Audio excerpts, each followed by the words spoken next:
Shihab from Bangladesh, is doing the sunnah of culture an innovation?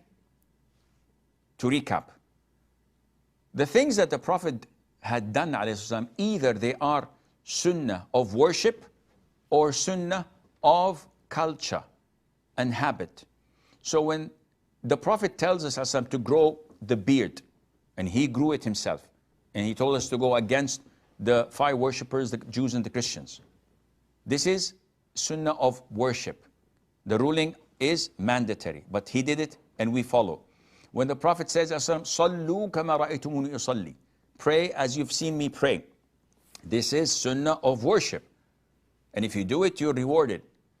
There are other aspects of sunnah which is called sunnatul adah, of habit, of culture, that the Prophet used to do that does not relate to Islam.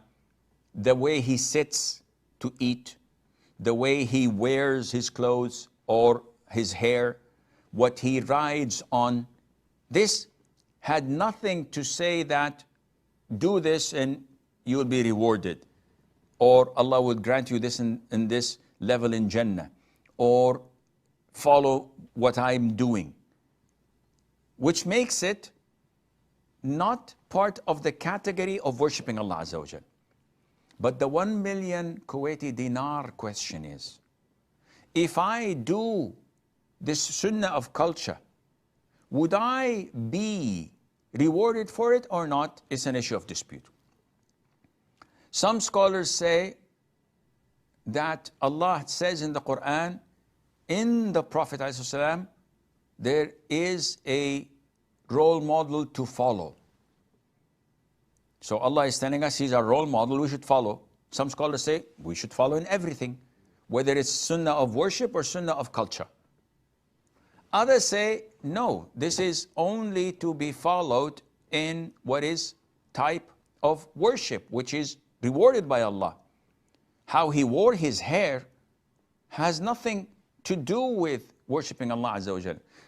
Not sitting on a chair and eating food doesn't mean I'm sinful, and if I sit on the ground and eat on the floor, I will be rewarded more because this is what the Prophet did, alayhi salatu wasalam. These are sunnahs of culture. So some scholars say, yes, you won't be rewarded for it. Would it be bid'ah? The answer is no. Because scholars said that doing it would be rewarding.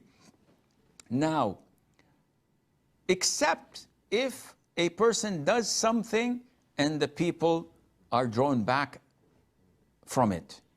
So one says, okay, I understand totally what you say, Sheikh. So if I wear a kufi or a topi or something on my head only to pray, would that be bid'ah? The answer is yes, because you're doing it only for prayer. If you do it throughout the whole day and night as a cultural thing, thinking that the Prophet used to always put something on his head, and in this case, it's not a bid'ah. But doing it only for salat, this is a bid'ah.